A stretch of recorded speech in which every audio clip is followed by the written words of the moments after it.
Muito bem, hoje então estaremos entrando, e não sei se vamos estar terminando, pelo menos entrando temos certeza, né?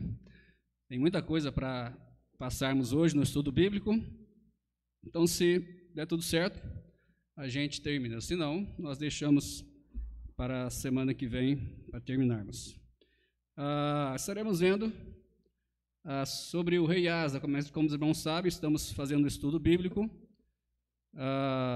vendo aí desde a divisão do povo de Israel, e queremos ir até ao exílio, ok? E nesta trajetória estaremos passando por vários acontecimentos, vários reis, como nós já vimos o rei Roboão, já vimos o rei Jeroboão, e agora estaremos vendo mais um rei, rei Asa. Tem uma pergunta que a gente faz, né, muitas vezes para brincar no concurso bíblico, né? Quem criou asa no braço? Aí é muito difícil alguém saber, né? Quem criou asa no braço, né? Na Bíblia, né? Quem criou asa no braço? E você sabe que na Bíblia acontece muitas coisas meio esquisitas, né? Por exemplo, né, aquele rei lá que virou um bicho, né? E foi pastar. Então, assim, né, não duvida, quem será que criou asa no braço, né? Mas foi a mãe de Asa, né? A mãe do rei Asa, né? A gente brinca, né? Mas queremos ver nesta noite Asa, aprender um pouco mais com Asa, sendo ele rei de Judá. Passa aí para nós, irmão. Não, melhor, volta aí, eu não vi que estava no mapa. Então, colocamos ali um mapa um pouco diferente do que nós colocamos nas outras vezes, mas com a mesma divisão, né? A mesma divisão, ali embaixo, Judá, né, da parte ali mais amarela, e a parte verde ali, escrito Israel, então Reino do Norte e Reino do Sul. É interessante ver, não sei se dá para os irmãos visualizar, mas embaixo ali tem uma estrelinha, que significa, né, é a capital. Então está ali, capital de Judá, Jerusalém, Reino do Sul. E a capital lá de Israel é Samaria, achei Samaria. Embaixo ali, ó. Aí, Samaria aí, ó. Samaria é capital do reino de Israel. E tem também os templos, né? Então Israel, ou melhor, Judá, tem apenas o templo em Jerusalém. Mas em Israel, lembra do que Jeroboão fez? Então tem dois templos pagãos, um é bem embaixo aí, ali, ó, bem perto ali, em Betel, e o outro lá em cima. Os irmãos percebem que ele colocou, né, nas extremidades, né, do reino para, de certa forma, ficar fácil para todo mundo, mas eram templos pagãos, ok? O intuito de sempre mostrar esse mapa para ver se fica gravado, né, nas nossas mentes, visto que a gente muitas vezes confunde, né, Reino do Norte, Reino do Sul, Judá, Israel, Efraim, o que é isso, né? Quem que é quem, de onde que é, quem que é o rei, né, o que aconteceu. Então, para ficar mais gravado, eu mesmo, muitas vezes eu confundo aí troco, né? Troca aí o reino de Judá com o reino de Israel. Então, o nosso texto, pode passar agora? O nosso texto é 2 Crônicas 16, versículo 9. Nós vamos ver vários textos, né? Mas só o texto inicial. 2 Crônicas 16, versículo 9.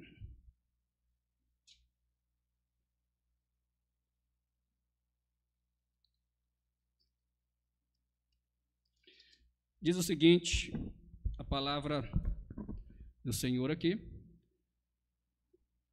Porque quanto ao Senhor, seus olhos passam por toda a terra, para mostrar-se forte para com aqueles cujo coração é perfeito para com ele.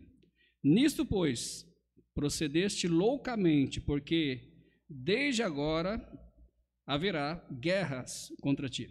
Os irmãos perceberam que nós colocamos apenas a primeira parte, né, do texto, mostrando aí que os olhos, né, do Senhor passam por toda a terra para mostrar forte para com aqueles cujo coração é perfeito para com ele. Vamos orar nesse momento. Pai, obrigado, Senhor, por esse estudo bíblico. Nos ajude, Pai, a compreender a vida e o ministério do rei Asa, mas também ajuda-nos a trazer para os nossos dias e para nossas próprias vidas e como podemos melhorar como cristãos, como servos do Senhor desse tempo presente. Em nome de Cristo que oramos agradecidos. Amém. Então, o alvo da lição, irmãos, é estudar, reconhecer que a compaixão de Deus continua, apesar das falhas do seu povo. Então, esse é o alvo da lição. E depois, de nós passarmos aí essa lição, nós seremos capazes de considerar sobre a história de Asa, conhecer um pouco mais da história de Asa. Seremos capazes também de confiar sempre em Deus e na provisão do Senhor, e também agir, ou melhor, realizar as reformas necessárias nas nossas vidas, no culto ou em outras áreas de nossas vidas, e buscar também a ascensão espiritual diariamente, e fugir de tudo o que o leva ao declínio. Então, tudo isso nós vamos basicamente passar aí na lição. E eu não sei se você tem curiosidade, mas tudo que nós colocamos aqui sobre o aluno, será capaz, passamos tudo isso na lição. Não sei se você consegue pegar todos esses pontos aí na lição. Vamos para 1 Reis capítulo 15. Vai estar aqui também, caso os irmãos prefiram, 1 Reis capítulo 15. A formação da família de Asa. A formação da família de Asa. Então, 1 Reis, capítulo 15, versículo 1 até o versículo 8.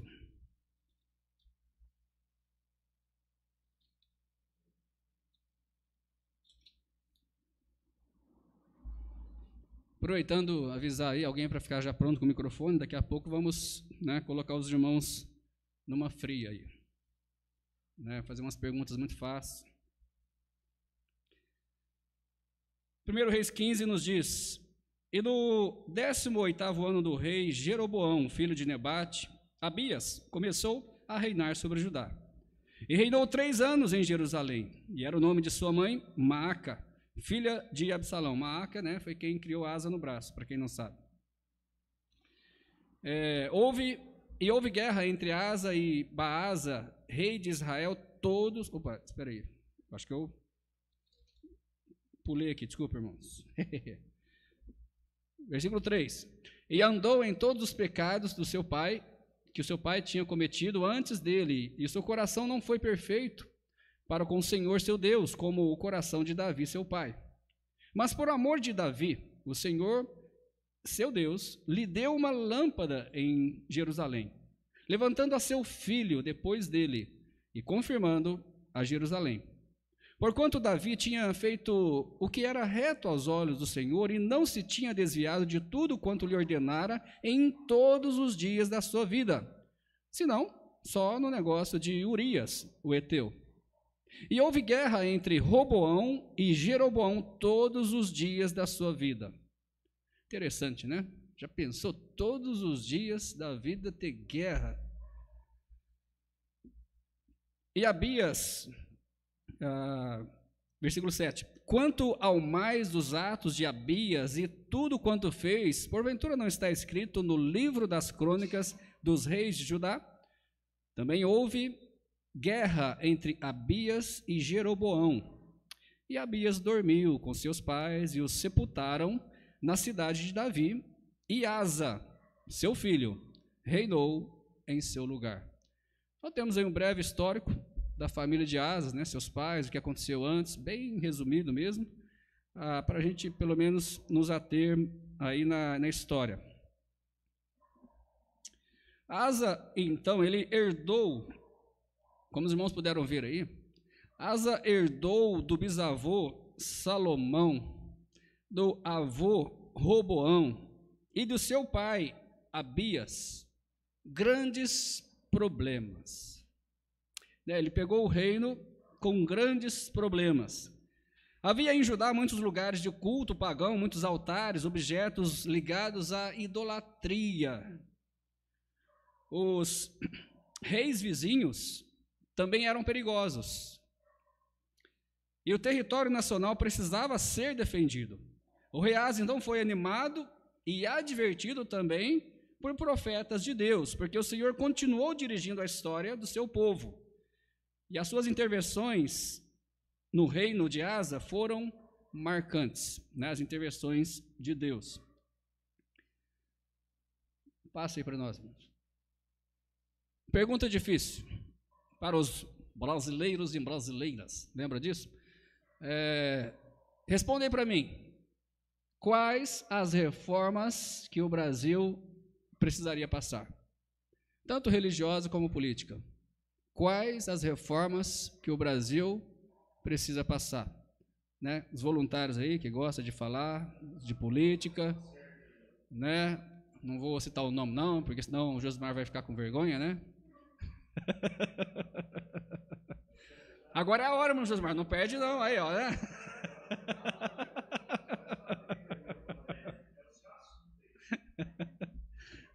Estou brincando, fica à vontade, viu? Estou brincando com o irmão. Alguém? Josimar? Alguém? Tá bom, o Josimar está com medo, vai, deixa ele pensar, ele precisa esquematizar o negócio, né? Outro aí, vai. Vai lá, irmão Dilo.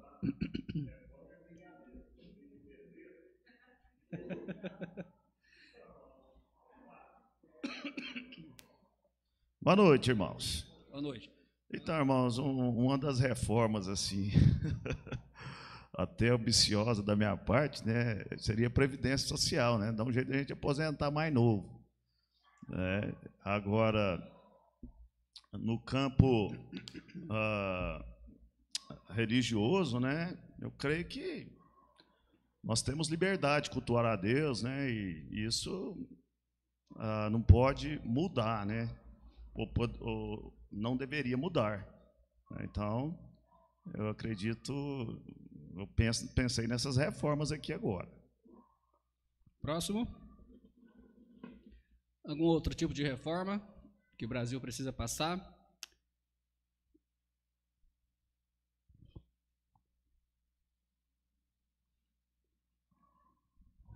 Não? Ninguém? Está muito bom o Brasil, né?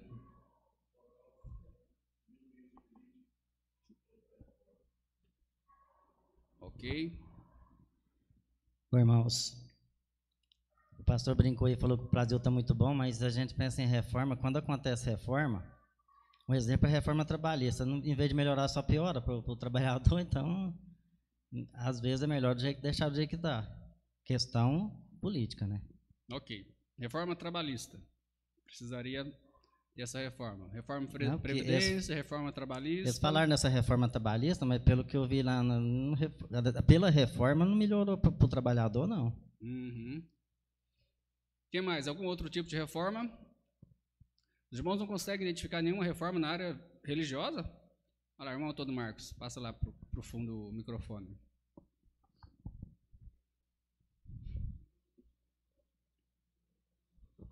Boa noite. Mas, pastor, na área política já está tendo umas mudanças boas e eu creio que vai melhorar ainda mais, né? Então, só basta nós esperar. E no campo religioso, acho que está precisando dar umas reformas nos altares e nos púlpitos de muitas igrejas. Ok. Que realmente está... Altares de púlpitos, né, de muitas igrejas. Ok. Alguém mais? Reformas que o Brasil precisa? Irmã Emília?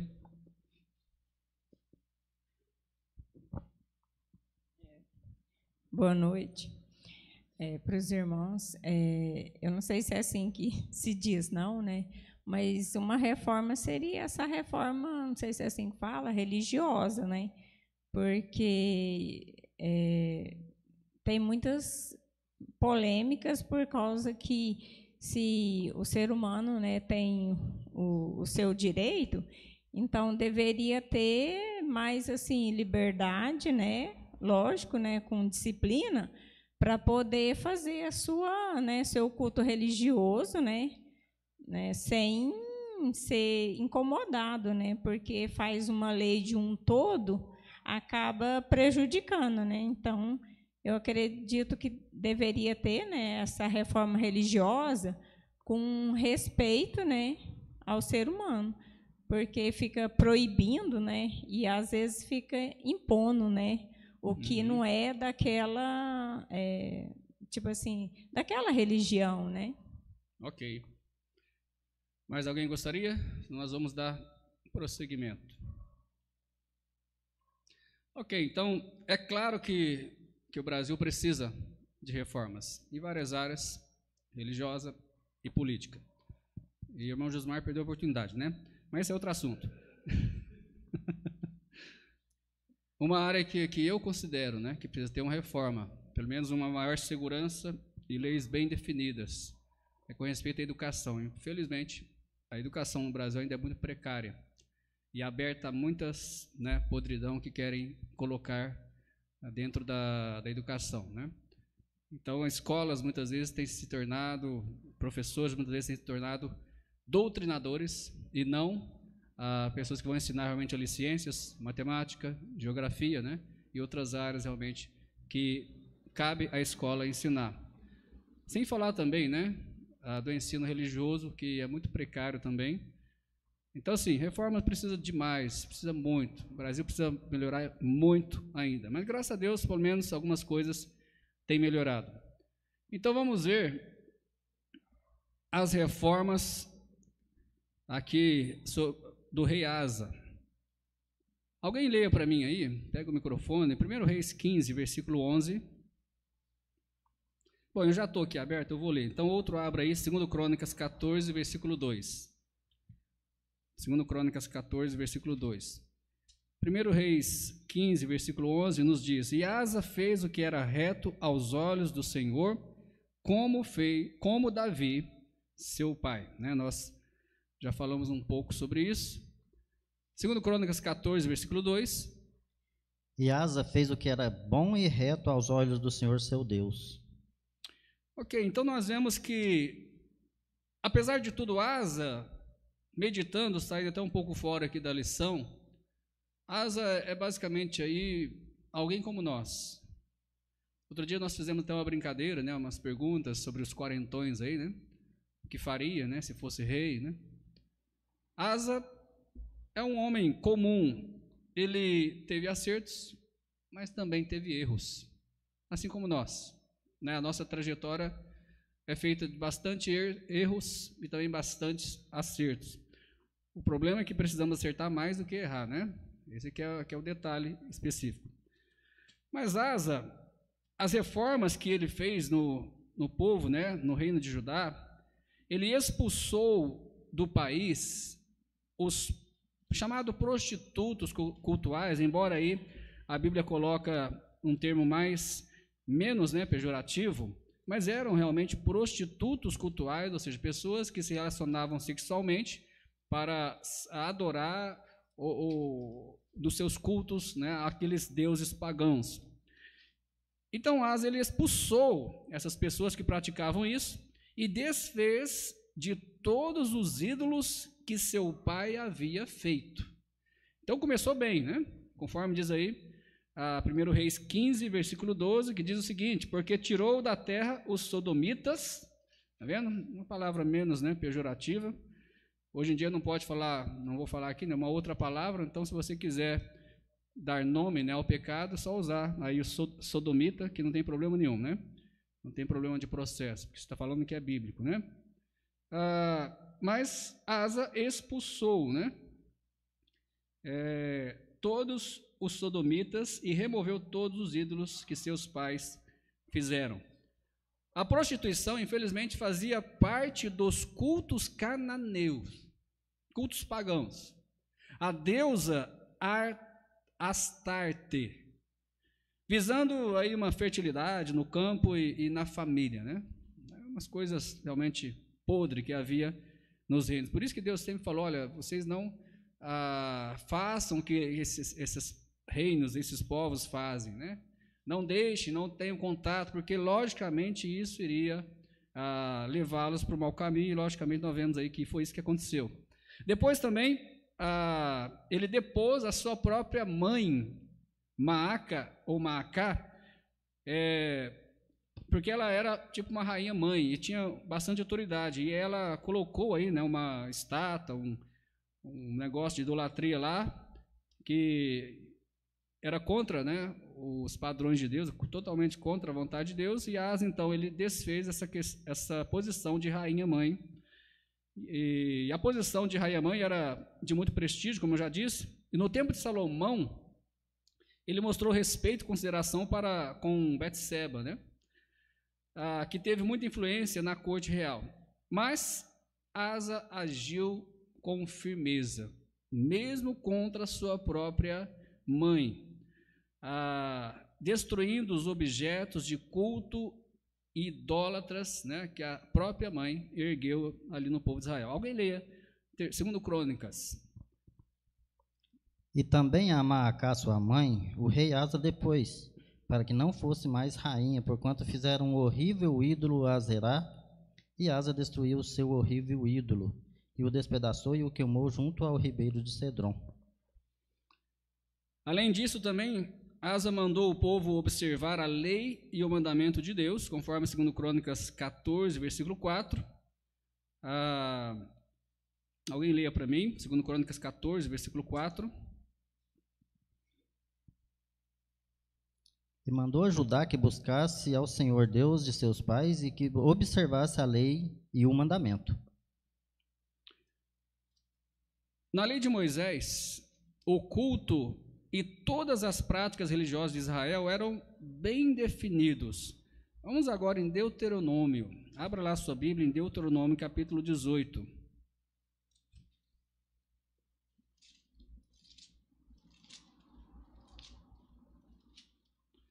Então, a lei de Deus era bem definida, né?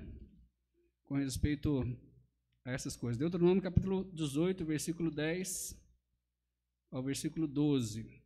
Vou ler para os irmãos, que diz o seguinte: Entre ti não se achará quem faça passar pelo fogo a seu filho ou a sua filha, nem adivinhador, nem prognosticador, nem agoureiro, nem feiticeiro, nem encantador, nem quem consulte a um espírito adivinhador, nem mágico, nem quem consulte os mortos. Ok, até o 12. Pois todo aquele que faz tal coisa é abominação ao Senhor, e por estas abominações ao Senhor, teu Deus, os lança fora de diante de ti. Então, era bem definida essas questões, essas práticas, né? Deus já tinha definido. Deuteronômio 7, versículo 5 também, né, diz lá: derribareis os seus altares, quebrareis as suas colunas, cortareis os seus postes ídolos e queimarei as suas imagens de escultura. Então, a lei era bem definida com respeito à idolatria. E é interessante, né, como que a idolatria na Bíblia é tão bem definida e ainda hoje existe. O Brasil mesmo é um país muito idólatra. É uma outra reforma, né, que precisaria fazer. Muito idólatra. Preferem adorar imagens de escultura, de gesso, ou outros tipos, do que adorar o próprio Deus, né, invisível, todo-poderoso, Criador dos céus e da terra. Nisso tudo, Asa foi ajudado pelas profecias de Azarias, conforme 2 Crônicas 15, né, versículo 1 a 7. Mas também Asa renovou o altar do Senhor, que estava diante do pórtico do Senhor. Quando Zorobabel voltou para reconstruir o templo, muitos anos depois, o seu primeiro ato foi edificar o altar do Deus de Israel. O próprio templo e os muros da cidade só seriam construídos depois. Então, algo bem resumido aí sobre as reformas. Vemos que ele começou bem. Não é verdade? Começou bem, graças a Deus, indo contra as atitudes dos seus pais, indo contra a sua própria mãe, que, né, levantou altares, né, idólatras. Mas para a história, para hoje, irmãos, trazendo para nós hoje, como está o nosso altar? Como está o nosso altar? Quando você adora a Deus? Quando você se derrama perante Deus? Quando você busca a Deus? Quando é os seus cultos pessoal? Quando são os seus cultos diários? Será que temos que reformar a nossa própria vida diante de Deus? Porque primeiro precisamos renovar a nossa própria vida, para depois, se for preciso, reformar a nossa igreja. O problema, muitas vezes, é que nosso altar está quebrado. Faz muito tempo que nós não oramos sozinho, num quarto, fechando as portas, intercedendo pela igreja, intercedendo pelos missionários, intercedendo pelo nosso país. Faz muito tempo que nós não adoramos a Deus apenas por adorar, por estar alegre, por querer, seja em casa, seja sozinho, seja com a família. Então, a questão do altar, na história do povo de Israel, sempre teve problema, né? Sempre. Teve momentos que estava atuante, o povo estava sacrificando, o povo estava servindo, mas teve momentos que entraram certos líderes e tiraram o altar de Deus e colocaram outras coisas no lugar. E muitas vezes, no dia de hoje, nós colocamos tanta coisa, né? Nós temos vidas tão corridas, que colocamos tantas coisas no dia a dia que falta, né? Não é que falta, nós escolhemos, né? Não deixar um tempo para ler a Bíblia, não deixar um tempo para estudar a palavra de Deus, não deixar um tempo para passar um tempo de qualidade com Deus em oração. Tudo isso são ídolos, irmãos, porque a gente sabe que idolatria é quando você coloca qualquer coisa, qualquer pessoa que seja no lugar que deveria ser de Deus. Então, se nossas vidas têm sido tão corridas, dia a dia, que nós não temos tempo, o que temos colocado nesse dia a dia, provavelmente tem coisas ali que pode ser tirado e podemos colocar Deus ali. Podemos colocar o altar. Então, que possamos meditar nisso e caso precisemos, possamos fazer as reformas, amém? Lembra da reforma protestante? A reforma protestante, Lutero, John Wycliffe, se pronunciei certo, né, o nome dele, mas a reforma protestante foi fruto principalmente do impacto da Bíblia, da palavra de Deus, na vida daqueles grandes reformadores, né? Lutero, por exemplo, né? E John Wycliffe também, eles começaram a ver que a igreja não seguia a Bíblia, começaram a ver que a igreja pregava umas coisas que a Bíblia falava o contrário. Então, mediante a isso, Lutero, como os irmãos sabem, né, era a gente chama de padre, né, mas naquela época tinha um outro nome, que agora não vem à mente. Então, ele cuidava, né, das paróquias, das igrejas, né, e pregava. Ele começou, então, a pregar a Bíblia, e aí deu problema. Aí deu problema com os líderes, né? E aí ele escreve, então, aquelas, se não me engano, a 96, lembra, pastor? Né, aquele monte de tese lá, bíblicas, né, contra a igreja, né? Então, só lembrando aqui, só algo interessante, nós estamos falando sobre a reforma protestante, mas nós não viemos da reforma protestante. Isso é o que muita gente não entende. Os batistas não vieram da reforma protestante. Os batistas sempre caminharam por fora, né? Eles foram perseguidos, é triste falar isso, eles foram perseguidos pela Igreja Católica Romana, mas depois que houve a reforma protestante, eles foram perseguidos também pelos protestantes. É algo triste de dizer, mas é a verdade. Então, nós não protestamos, nunca protestamos contra a Igreja Católica, porque nós nunca estivemos lá dentro. Mas, né, as outras igrejas que vieram aí da Reforma Protestante, assim realmente são chamadas, né? Mas, volto a dizer, houve aquela reforma porque a Bíblia teve impacto. As pessoas começaram a olhar para a Bíblia. Este é o problema de muitas vezes das pessoas. Elas frequentam uma igreja, o pastor, o padre, ou seja, quem for lá, fala alguma coisa lá, e elas não vão na Bíblia ver. Vamos ver se isso realmente é da Bíblia.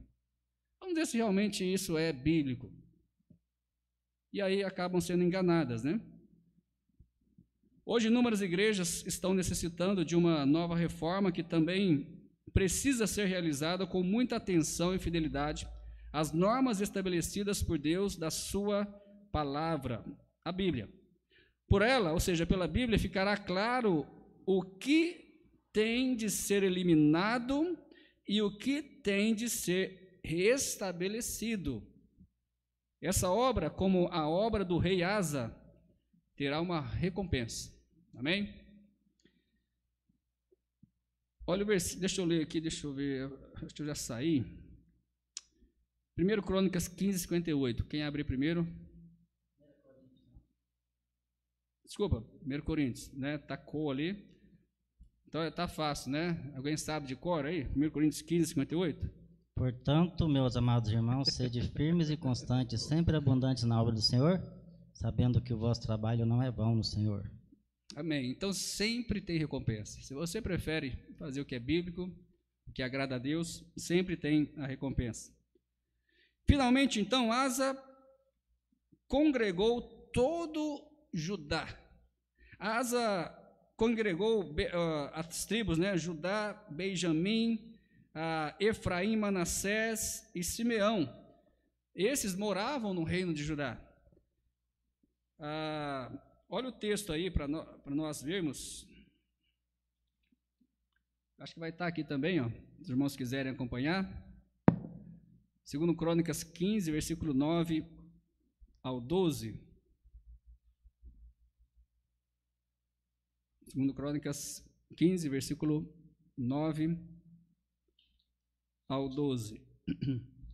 Diz o seguinte: E reuniu a todo Judá e Benjamim, e com eles os estrangeiros de Efraim, Manassés e de Simeão, porque muitos de Israel tinham passado a ele, ou seja, eles vieram, né, do outro reino, do reino de Israel, para ficar com o rei Asa. Então tinham passado a ele, vendo que o Senhor Deus era com ele.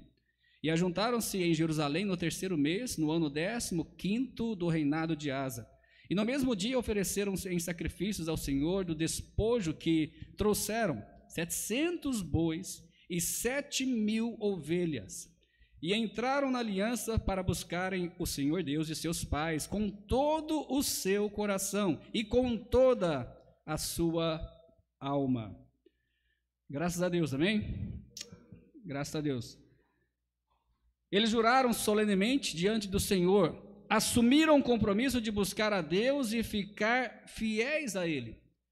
Basicamente, aí nós, né, lembramos o que Isaías exortou o seu povo, né, no mesmo sentido, lá em Isaías, capítulo 55, versículo 6, né? Alguém, não sei se dá para ler, né? As letras aqui, conseguem chegar? Está com o microfone aí, dá para ler? Alguém lê para mim ali, Isaías 55, 6. Buscai ao Senhor enquanto se pode achar, invocai-o enquanto está perto. Amém. E olha que a Bíblia também nos diz em Mateus, capítulo 7, versículo 7 a 8, aliás, está ali também, né? Aproveitar aí, né, irmão? O Deus está animado, vai lá, lê para nós, irmão. Pedi e dar-se-vos-á, buscai e encontrareis, batei e abrir-se-vos-á, porque aquele que pede, recebe, e o que busca, encontra, e o que bate, abrir-se-lhe-á. É algo muito positivo que nós estamos vendo aqui. Mas vai ter um tempo em que as pessoas que não buscam a Deus hoje, né, vão querer buscar a Deus. E a Bíblia diz que eles não vão achar. Né, o tempo vai ser passado. Então precisamos aproveitar esse tempo que nós temos de buscar a Deus. E ele diz, né, ele ainda diz, né, buscai e achareis. Trazendo para os nossos dias, irmãos, vale notar o lugar central da palavra de Deus e da palavra profética nessas reformas. A vida espiritual e nacional de Judá tinha que ser corrigida de muitas maneiras, eliminando tudo o que fosse corrupto e contaminado e restaurando a pureza original que Deus desejava. Os irmãos lembram do estudo que nós fizemos do autoconfrontação? Lembram que nós falamos bastante em vários estudos, né? Despojar e revestir, ou seja, temos que despojar daquilo que não agrada a Deus, que muitas vezes até ocupa o nosso tempo, e revestir, ou seja, nós não podemos deixar aquele lugar vazio, aquele tempo vazio, e revestir das coisas de Deus. Basicamente o que ele está falando aqui, né? Sobre o que aconteceu tanto na vida de Asa, quanto nós precisamos fazer também, né? Isso só podia ser feito com reverência constante à vontade de Deus, revelada na lei de Moisés e nas mensagens de profetas guiados pelo Espírito de Deus, né? Então, hoje também temos a Bíblia, hoje também temos pregadores, né, que pregam, né, as profecias bíblicas, e temos todas as chances de fazer as reformas necessárias, tirar tudo aquilo que não presta em nossa família, na nossa vida pessoal, e revestirmos daquilo realmente que agrada a Deus. Passa aí para nós, irmão. Enquanto eu vou... Volta. O outro entrou, passa só uma vez, vamos ver. Ah, tá. Vamos ver se o outro vai entrar. Não, não entrou não. Você não leu não, né? Se leu, esquece. Mas antes de nós prosseguirmos, tem alguma dúvida ou pergunta ou comentário sobre o que vimos até agora?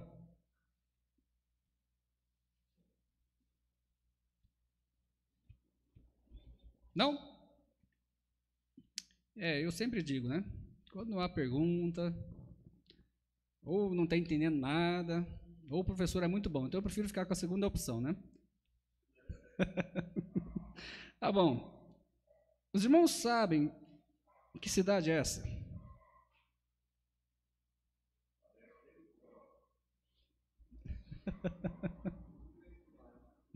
Hã? Não entendi. Está muito estreito, né, para ser Jericó, né? Os muros. Então, nós temos uma cidade aí, eu não pesquisei mais, mas pode passar, irmão Cris. Essa daí é a construção, né, de Carcassonne. As muralhas aí, tem a cidade também ali dentro. Isso está localizado na França. Então, eu não sei, provavelmente deve ainda, né, existir até hoje, né, isso aí eu peguei na internet, mas não fui mais a fundo, mas é bem, né, característico de construções antigas, construções grandiosas, na verdade, e lembra também, como os irmãos já foram, né, aí para o lado, lembra da cidade de Jericó, porque Jericó tinha realmente muros que era impossível, né, impossível até certo ponto, né, até Deus intervir. Então é impossível, né, entrar até Deus realmente intervir aí e fazer aqueles muros quase que farinha, né, de concreto, cimento, o que tinha naquela época lá. Mas construções grandiosas. E é sobre isso que nós queremos falar agora, as construções do rei Asa. Todos os grandes reis reformadores de Israel tiraram objetos idólatras do país. Eles animaram o povo a buscar a Deus e fortalecer as cidades de Judá contra a invasão inimiga. Segundo Crônicas 14, versículos 7 e 8, alguém já se prepare aí para ler.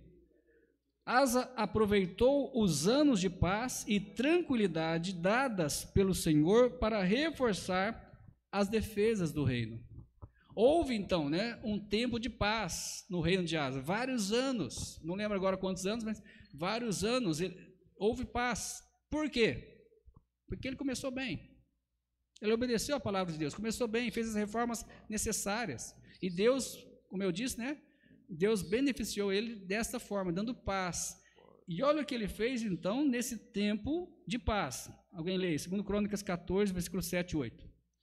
Disse, pois, a Judá: edifiquemos estas cidades e cerquemo-las de muros e torres, portas e ferrolhos, enquanto a terra ainda é nossa, pois buscamos ao Senhor nosso Deus, buscamo-lo e deu-nos repouso de todos os lados, edificaram, pois, e prosperaram. Tinha Asa um exército de 300.000 de Judá, que traziam... Está no versículo 8 ainda ou passou para 9? 8? 8. Ok. Tinha Asa um exército de 300.000 de Judá, que traziam pavês e lanças, e 280.000 de Benjamim, que traziam escudo e atiravam com arco. Todos estes eram homens valentes.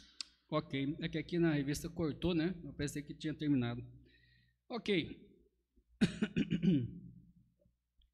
Eu ia dizer que nós nunca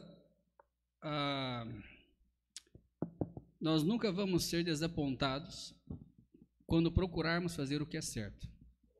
Quando procurarmos realmente fazer o que agrada a Deus. Deus sempre se mostrou fiel em toda a história bíblica, sempre. Toda vez que o povo realmente era fiel, obedecia a Deus, obedecia aos seus mandamentos, Deus abençoava de várias formas. Mas da mesma forma como acontece com os pais e filhos, né? Quando Israel, infelizmente, né, pegava um caminho errado, um caminho diferente dos caminhos de Deus, Deus tinha que, né, corrigi-los, e essa correção muitas vezes era pesada. Deus os entregava aos inimigos, pessoas morriam, né? Então, não compensa, né? Nós sempre somos beneficiados quando fazemos o certo, mas também não compensa nós irmos pelo caminho errado. Não compensa. O pagamento é muito caro. Trazendo para os dias de hoje, embora já trouxe aí um pouquinho, né? Passa lá. Visto aí o tempo de paz de Asa,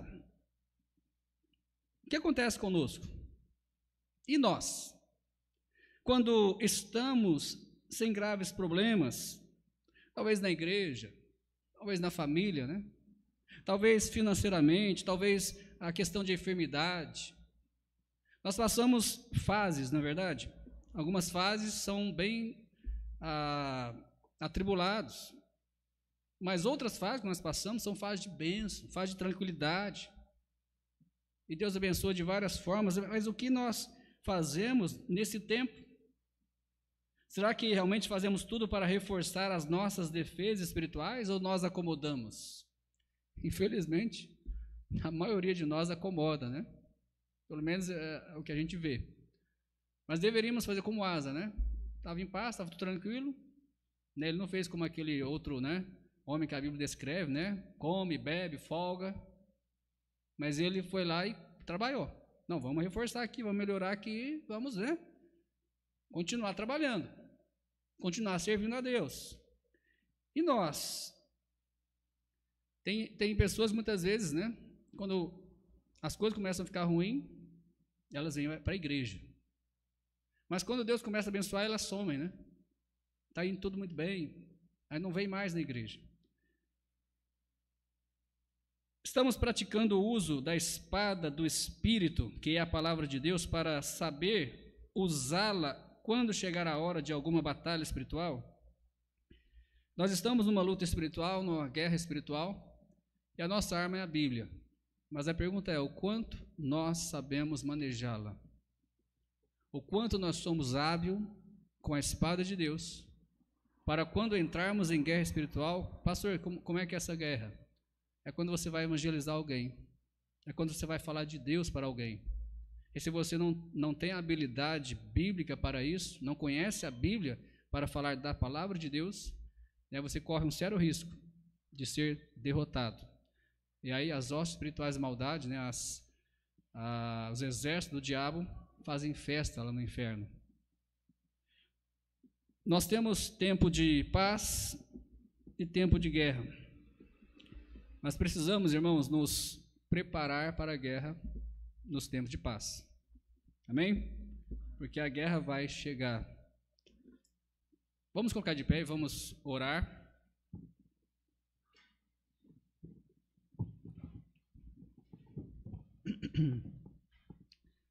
Grandioso Deus,